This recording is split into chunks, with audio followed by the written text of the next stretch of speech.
Advocate Prashant Padmanabhan, ഇന്നിപ്പോൾ ഹൈക്കോടതിയിൽ നിന്ന് വന്നിരിക്കുന്ന ഉത്തരവ് മുൻകൂർ ജാമ്യവുമായി ബന്ധപ്പെട്ട അറസ്റ്റ് പാടില്ല എന്നാണ് പറഞ്ഞിരിക്കുന്നത്. അറസ്റ്റ് തടഞ്ഞുകൊണ്ടുള്ള തീരുമാനം ഹൈക്കോടതിയിൽ നിന്ന് വരുമ്പോൾ അത് രാഹുൽ മാങ്കൂട്ടത്തിന് പൂർണ്ണമായും അനുകൂലമാണ് എന്ന് ഈ ഘട്ടത്തിൽ പറയാമോ? കേസിന്റെ മെറിറ്റിലേക്ക് കടന്നിട്ടില്ല എന്ന് തന്നെയാണ് ഞാൻ മനസ്സിലാക്കുന്നത്.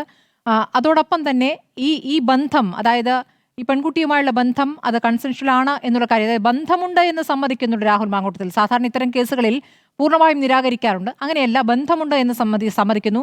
അതിൽ റേപ്പ് ഇല്ല എന്ന വാദമാണ് മുന്നോട്ട് വെക്കുന്നത്. അത് എത്രത്തോളം കോടതിയിൽ നിർണായകമാണ്? കഴിഞ്ഞ ദിവസം സെഷൻസ് കോടതി എടുക്കുമ്പോഴായാലും റേപ്പ് എന്ന വാദത്തിന് വലിയ ബലം ലഭിച്ചിട്ടില്ല എന്നാണ് ഞാൻ മനസ്സിലാക്കുന്നത്.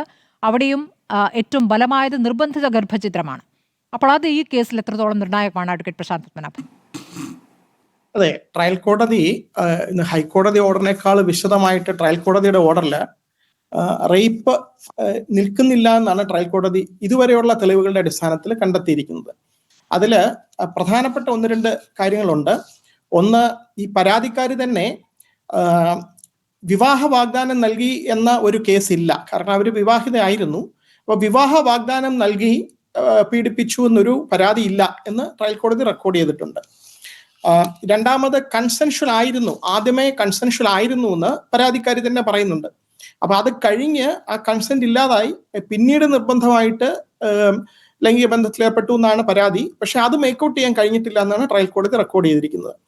പിന്നെ ഈ പ്രതി അവിടെ ചില വാട്സപ്പ് ചാറ്റുകൾ, അതായത് ഈ ഗർഭഛിദ്രത്തിനുള്ള ഗുളിക ചോദിച്ചു എന്നുള്ള തെളിവ് കൊടുത്തപ്പോൾ അത് നിഷേധിക്കുന്നില്ല. അതിന് പകരം പ്രോസിക്യൂഷൻ ചെയ്യുന്നത് ആ എൻ്റയർ വാട്സപ്പ് ചാറ്റ്, അതിൻ്റെ മുഴുവൻ എവിഡൻസും പ്രൊഡ്യൂസ് ചെയ്യുവാണ്. അപ്പോൾ അതിലേക്ക് ലീഡ് ചെയ്ത സന്ദർഭങ്ങൾ, അതിനുശേഷം അത് പ്രതി അതിനെ നിർബന്ധിക്കുന്നു എന്നാണ് പറയുന്നത്. അതായത് ഈ പിൽസ് സ്വയം കഴിച്ചതാണെങ്കിലും അതിലെ ഒരു പ്രേരണയുണ്ട്. ആ പ്രേരണ എന്ന് പറയുന്നത്, ആ പ്രേരണ ഉള്ളത് കാരണം ഫോഴ്സിബിൾ ആയിട്ട് അതിൻ്റെ ഒരു ആസ്പെക്ട് വരുന്നുണ്ട്. അതുകൊണ്ട് സ്വമേധയാ ചെയ്തതല്ല. അപ്പം ഗർഭചിത്രത്തിന് പ്രചോദനം നൽകി, അതാണ് കുറ്റം, ആ ഒരു കുറ്റം നിൽക്കുന്നു എന്ന് തോന്നുന്നു എന്ന് പറഞ്ഞാണ്. ഇതെല്ലാം പ്രഥമ ദൃഷ്ട്യാ ഉള്ള നിഗമനങ്ങളാണ്. ഈ പ്രഥമ ദൃഷ്ട്യാ ഉള്ള നിഗമനങ്ങളിൽ പോലും പരാതിക്കാരി സമ്മതിച്ചിരിക്കുന്ന ചില കാര്യങ്ങൾ അവിടെ റെക്കോർഡ് ചെയ്ത് വന്നിരിക്കുന്ന, ട്രയൽ കോടതി റെക്കോർഡ് ചെയ്ത് വന്നിരിക്കുന്ന കാര്യങ്ങൾ മുന്നോട്ട് അവർക്ക് ബൈൻഡിങ് ആയിരിക്കും. കാരണം ഒരു പ്രാവശ്യം പറയുകയാണ്, ഈ എൻ്റെ അലിഗേഷൻ വിവാഹ വാഗ്ദാനം നൽകി എന്നുള്ളതല്ല എന്ന് പറഞ്ഞു കഴിഞ്ഞാൽ അത് ബൈൻഡിങ് ആണ്. അപ്പൊ അത് പ്രതിയെ സംബന്ധിച്ച് ആ കാര്യങ്ങളിലൊക്കെ ബലം കിട്ടുന്ന ഒരു ഭാഗമാണ് പ്രതിക്ക്, രാഹുൽ മാങ്കൂട്ടത്തില്ല.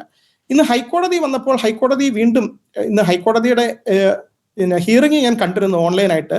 അതിൽ ഹൈക്കോടതി പറയുന്ന മാരീഡ് വുമൺ ആണ്, അതിനകത്ത് കൺസെന്റും ഉണ്ട്. അപ്പൊ പിന്നെ അതിനകത്ത് റേപ്പ് എന്നുള്ള ആ ഒരു കേസ് നിൽക്കുമെന്നുള്ള സംശയം പ്രകടിപ്പിച്ചിരുന്നു. മാത്രമല്ല, ഭരണഘടനാ കോടതി ആയതുകൊണ്ട് പൗരസ്വാതന്ത്ര്യം, പേഴ്സണൽ ലിബർട്ടി പ്രൊട്ടക്ട് ചെയ്യാന്നുള്ള കാര്യവും കൂടി പറഞ്ഞിരുന്നു. ബാക്കി ഗർഭചിത്രത്തിന് നിർബന്ധിച്ചോ എന്നുള്ളത് ഒരു ഫാക്ച്വൽ ആസ്പെക്ട് ആണ്. അത് അന്വേഷണം നടക്കുമ്പോഴാണ് ആ തെളിവുകൾ കൂടുതലായിട്ട് പുറത്തേക്ക് വരത്തുള്ളൂ. ഇപ്പൊ തൽക്കാലം അടുത്ത ദിവസത്തേക്ക് കോടതി കേസ് എടുക്കുന്നത് വരെ അറസ്റ്റ് ചെയ്യരുതെന്നാണ് ഹൈക്കോടതി നിർദ്ദേശിച്ചിരിക്കുന്നത്. സെഷൻസ് കോടതിയിലെ ഹിയറിംഗ് ഓൺലൈനായിട്ട് കണ്ടിരുന്നു. സെഷൻസ് കോടതി പറയുന്നത്, രണ്ടാമത്തെ കേസിൽ 2-3 സംശയങ്ങൾ. ഒന്ന്, 2023 കേസാണ്, എന്തുകൊണ്ടാണ് കാലതാമസം എന്നുള്ള ചോദ്യം വന്നിരുന്നു. അതിന് ഇങ്ങനെയുള്ള കേസുകളിൽ കാലതാമസം എന്നുള്ളതൊരു അത്ര പ്രധാനപ്പെട്ട ഒരു പ്രശ്നമായിട്ട് വരുന്നില്ല, കാലതാമസം ഉണ്ടെങ്കിലും കേൾക്കാം എന്നുള്ള വാദം വന്നു. അത് കൂടാതെ പൊളിറ്റിക്കലാണ് എന്ന് പറഞ്ഞപ്പോൾ നിങ്ങൾ ഈ അറസ്റ്റ് എവേഡ് ചെയ്ത് നടക്കുമല്ലേ എന്നൊരു ചോദ്യവും കോടതിയുടെ ഭാഗത്ത് നിന്ന് വന്നു. അതിൽ ഞങ്ങൾ ഈ ഇൻവെസ്റ്റിഗേഷനോട് സഹകരിക്കാൻ തയ്യാറാണ്, എൻ്റെ ഭാഗത്തുള്ള തെളിവുകൾ കൂടി കൊടുക്കാൻ തയ്യാറാണ്, പോലീസ് അതിന് മുമ്പേ അറസ്റ്റ് ചെയ്യേണ്ട ആവശ്യമില്ല, കൺസെൻഷ്യൽ ആയിട്ടുള്ള കാര്യങ്ങൾ നടന്നിട്ടുണ്ടെങ്കിൽ അതിൽ പരാതി ഉണ്ടാകാൻ പാടില്ല എന്നുള്ള വാദമാണ് ഇന്ന് സെഷൻസ് കോടതിയിൽ ഉന്നയിച്ചത്. ഹൈക്കോടതിയുടെ ഉത്തരവും കാണിക്കുകയുണ്ടായി. അതുകൊണ്ട് തിങ്കളാഴ്ചത്തേക്ക് കേസ് വെച്ചു.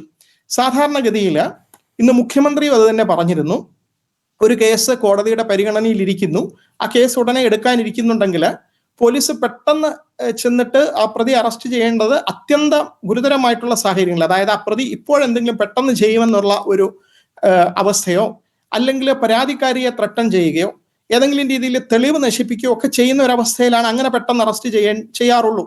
അല്ലെങ്കിൽ കോടതിയുടെ പരിഗണനയിൽ ഇരിക്കുന്ന ഒരു കേസിൽ എന്തിനാണ് അറസ്റ്റ് ചെയ്യുന്നത്? അറസ്റ്റ് ചെയ്യുന്നത് ഒരാളുടെ പേഴ്സണൽ പ്രസൻസ് എൻഷുർ ചെയ്യാനാണല്ലോ.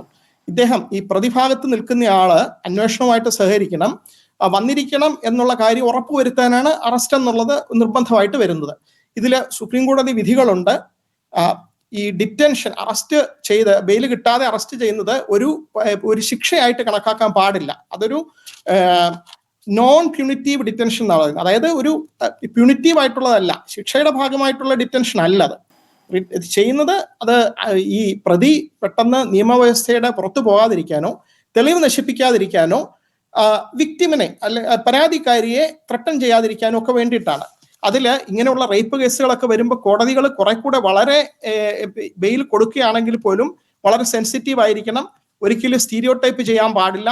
പരാതിക്കാരിയുടെ എന്തെങ്കിലും പരാതിയുടെ സത്യസന്ധതയെ ഒന്നും ചോദ്യം ചെയ്തുകൊണ്ടാകാൻ പാടില്ല എന്നൊക്കെ പറഞ്ഞ് സുപ്രീം കോടതി വിധികളുണ്ട്. അതിൽ ഏറ്റവും പ്രാധാന്യമുള്ളത് വിക്ടിമിന്, അതായത് ഇരയാക്കപ്പെട്ട സ്ത്രീക്ക് അല്ലെങ്കിൽ അതിജീവിതയ്ക്ക് എല്ലാ രീതിയിലുമുള്ള ഒരു ഭീതി ഇല്ലാത്തൊരവസ്ഥ ഉണ്ടാകണം.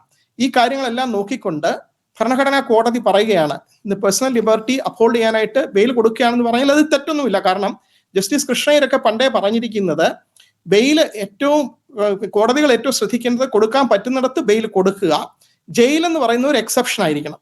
ഈയിടെ ചീഫ് ജസ്റ്റിസ് ഗവായി അത് ഊന്നി പറഞ്ഞിരുന്നു.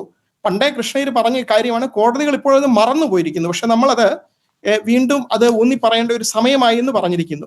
ഇവിടെ ഇതിനേക്കാളും പ്രധാനപ്പെട്ട ഒരു കാര്യം എന്ന് വെച്ചാൽ ഈ കൺസെൻഷ്വൽ ആയിരുന്നോ അല്ലയോ എന്നുള്ള ചോദ്യം. ഇവിടെ ഈ ചോദ്യം രണ്ട് കേസിലും വരുന്നു.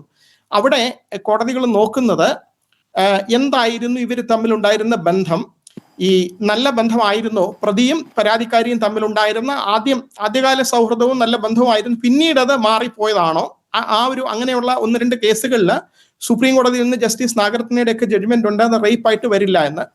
ആ കേസുകൾ രണ്ടെണ്ണം ഇന്ന് ഹൈക്കോടതിയുടെ ജഡ്ജ്മെന്റിൽ സൈറ്റ് ചെയ്തിട്ടുമുണ്ട്. അപ്പൊ അങ്ങനെയുള്ള സാഹചര്യങ്ങളും കൂടെ നോക്കിയിട്ടാണ് കൺസെൻഷ്വൽ ആയിരുന്നെങ്കിൽ പിന്നീട് പിന്നെ എന്തെങ്കിലും കാരണവശാൽ ആ പേഴ്സണൽ സൗഹൃദം മാറിയിട്ട് ഉണ്ടായിരുന്ന ഒരു സാഹചര്യമാണോ, അതോ ഈ പറയുന്നത് പോലെ പെട്ടെന്ന് വിളിച്ചു വരുത്തി റേപ്പ് ചെയ്യുകയായിരുന്നു എന്നൊക്കെ ഉള്ളത്, അതെല്ലാം സാഹചര്യങ്ങൾ പരിശോധിച്ച് തീരുമാനിക്കേണ്ട ഒരു കാര്യമാണ്. അപ്പൊ അങ്ങനെയുള്ള കാര്യങ്ങൾ പരിശോധിക്കാൻ കാലതാമസം വരും. അപ്പം നേരത്തെ റിട്ടയർഡ് SP പറഞ്ഞതിനോട് ഞാൻ യോജിക്കുകയാണ്. എല്ലാ കേസുകളിലും അറസ്റ്റ് നിർബന്ധമില്ല. പോലീസ് അറസ്റ്റ് ചെയ്യുന്നത് എങ്ങനെയാണെന്ന് വെച്ച് കഴിഞ്ഞാൽ എവിഡൻസ് നശിപ്പിക്കാനുള്ള ഒരു സാധ്യത കാണുകയാണെങ്കിൽ പെട്ടെന്ന് അറസ്റ്റ് ചെയ്യേണ്ടി വരും. ഒരു കാര്യമേ ഉള്ളൂ, താങ്കൾ ചൂണ്ടിക്കാണിച്ചതുപോലെ നമുക്ക് കേരള ജനതയോട് സത്യം പറയാം. ഇത് ഞങ്ങൾ നോക്കിക്കൊണ്ടിരിക്കുകയാണ്. അറസ്റ്റ് ചെയ്യേണ്ട സാഹചര്യം ഉണ്ടെങ്കിൽ അറസ്റ്റ് ചെയ്യുന്നുള്ളൂ. കോടതിയിൽ കേസിരിക്കുമ്പോൾ അറസ്റ്റ് ചെയ്യേണ്ട സാഹചര്യമില്ല എന്ന് വേണമെങ്കിൽ വിശദീകരിക്കാമായിരുന്നു. അല്ലാതെ ഓടിച്ചിട്ട് പിടിക്കുക എന്നുള്ള ഒരു രീതിയിലേക്ക് പോകുന്നു എന്നൊരു ധാരണ കൊടുക്കേണ്ട കാര്യമില്ല. കാരണം അങ്ങനെ വളരെ വലിയ ഒരു പൊളിറ്റിക്കൽ സെൻസേഷണലൈസേഷൻ കൊടുക്കുകയാണെങ്കിൽ കോടതികൾ അത് നെഗറ്റീവായിട്ട് കാണാനുള്ള സാധ്യതയും ഉണ്ട്. ശരി, ഒറ്റ കാര്യം കൂടെ. ഇതിനിടയ്ക്ക് ഒരു കാര്യം ഉണ്ടായത്, രാഹുൽ മാങ്കൂട്ടത്തിനെ അറസ്റ്റിന് ഇപ്പോൾ വിലക്കുണ്ടെങ്കിലും രാഹുൽ ഈശ്വർ ഇപ്പോൾ ജയിലിലാണ്. അയാൾക്ക് ജാമ്യം കിട്ടിയിട്ടില്ല എന്നൊരു സാഹചര്യം കൂടിയുണ്ട്. അപ്പോൾ രാഹുലിന് വേണ്ടി പുറത്ത് ശബ്ദിക്കുകയും അതിജീവിതകളെ അപമാനിക്കുകയും ചെയ്ത് രാഹുൽ ഈശ്വർ അകത്താണ്, രാഹുൽ മാങ്കൂട്ടത്തിൽ പുറത്താണ്. അതില് രാഹുൽ ഈശ്വർ അതിജീവിതയുടെ പേരോ അഡ്രസ്സോ അല്ലെങ്കിൽ ഏതെങ്കിലും രീതിയിൽ അവരുടെ ഐഡന്റിറ്റി മനസ്സിലാകുന്ന രീതിയിൽ പോസ്റ്റ് ഇട്ടോ എന്നുള്ളത് ഞാൻ ശ്രദ്ധിച്ചില്ല. അതൊരു ഫാക്ച്വൽ ആസ്പെക്റ്റ് ആണ്. ആ ഒരു കേസിലും എൻ്റെ വിനീതമായിട്ടുള്ള അഭിപ്രായം രാഹുൽ ഈശ്വറിനും ജാമ്യം കൊടുക്കാമായിരുന്നു കർശനമായിട്ടുള്ള വ്യവസ്ഥകൾ വെച്ചിട്ട്. കാരണം അദ്ദേഹം പറയുന്ന കാര്യങ്ങളൊക്കെ തെറ്റാണ്. രാഹുൽ ഈശ്വർ പറയുന്നത് ഇവിടെ പുരുഷന്മാർക്ക് വളരെ പീഡനമാണെന്നൊക്കെയുള്ള രീതിയിൽ പറയുന്നതിനോട് യോജിക്കാൻ കഴിയുന്നില്ല. ഇപ്പൊ വന്നിരിക്കുന്ന ആകെയുള്ള മാറ്റം സ്ത്രീയും പുരുഷന് തുല്യാണെന്നുള്ള ഒരു ഇതാണ് ഇപ്പോഴത്തെ ഇന്നത്തെ മൂല്യം എന്നുള്ളത് മനസ്സിലാക്കണം. കാരണം പ്രിവിലേജ്ഡ് ആയിട്ടിരുന്ന പുരുഷാധിപത്യ സമൂഹത്തില് പല പ്രിവിലേജുകൾ ഇല്ലാതാകുമ്പോൾ പുരുഷാധിപത്യ സമൂഹത്തിൽ ജീവിച്ചിരുന്നവർക്ക് പലർക്കും തോന്നും എന്തോ പ്രത്യേകിച്ച് പെട്ടെന്നൊരു മോശം അവസ്ഥ വന്നതുപോലെ. അങ്ങനെ ഒരു അർത്ഥം ഇല്ല. സ്ത്രീയും പുരുഷനും തുല്യരാണ്. അവർക്ക് പരസ്പരം ഇഷ്ടപ്പെട്ട രീതിയിൽ സഹകരിക്കാനുള്ള സാഹചര്യങ്ങളുണ്ട്. കൺസെൻഷ്വൽ ആയിട്ടുള്ള സെക്സ് ഡീക്രിമിനലൈസ് ചെയ്തിട്ടുണ്ട്. ഈവൻ അഡൾട്ടറി പോലും സുപ്രീം കോടതി ഡീക്രിമിനലൈസ് ചെയ്തിട്ടുണ്ട്. ഇതിലാകെയുള്ള പ്രശ്നം മര്യാദകേടായിട്ട് പെരുമാറുന്നത്. ഇപ്പം ട്രാൻസ്ജെൻഡർ ആയിട്ടുള്ള പേഴ്സന്റെ അടുത്തൊക്കെ മര്യാദകേടായിട്ട് പെരുമാറുന്നത് ഒരു ജനപ്രതിനിധിയുടെ അടുത്ത് നമുക്കറിയത്തില്ല അങ്ങനെ പറഞ്ഞോ ഇല്ലയോ എന്ന്. പക്ഷെ അങ്ങനെയൊക്കെയുള്ള കാര്യങ്ങൾ നിയമത്തില് തെളിവ് കണ്ടെത്തി ശിക്ഷിക്കപ്പെട്ടാലും ഇല്ലെങ്കിലും പൊതുജനങ്ങളുടെ ഇടയിൽ പെട്ടെന്ന് ഗ്രാഫ് താഴോട്ട് വരുന്നു. സ്വന്തം അണിയിലെ നേതാക്കൾ തന്നെ തള്ളി പറയുന്നതിനേക്കാളും വലിയൊരു ശിക്ഷ അദ്ദേഹത്തിന് കിട്ടാനുമില്ല. കാരണം നേതാക്കന്മാർ തന്നെ പറയുകയാണ് പുകഞ്ഞുകൊള്ളി പുറത്തുനിന്നൊക്കെ പറയുമ്പോൾ എത്രയോ നാളത്തെ അധ്വാനം കൊണ്ടാണ് ഒരു ചെറുപ്പക്കാരൻ ആ ഒരു പൊസിഷനിൽ എത്തിച്ചേരുന്നത്. അവിടെ നിന്ന് വലിയൊരു പതനം, അതാണ് വലിയൊരു ശിക്ഷ ഇപ്പൊ വന്നിരിക്കുന്നത്. ബാക്കി നിയമത്തിലെ നൂലാമൂലകള് കീറി പരിശോധിച്ച് ശിക്ഷയിൽ എത്തുമോ ഇല്ലയോ എന്നൊന്നും ഉറപ്പില്ല. ഇപ്പോഴത്തെ സ്ഥിതിയിൽ ബെയിൽ കൊടുത്തതിൽ തെറ്റൊന്നുമില്ല. അന്വേഷണം സുഗമമായിട്ട് നീതിപൂർവകമായിട്ട് ഫ്രീ ആൻഡ് ഫെയർ ട്രയൽ നടക്കാനുള്ള സാഹചര്യം ഒരുക്കി കൊടുക്കുക എന്നുള്ളത് മാത്രമേ ഉള്ളൂ ഇതിനകത്ത് ശ്രദ്ധിക്കേണ്ട കാര്യം.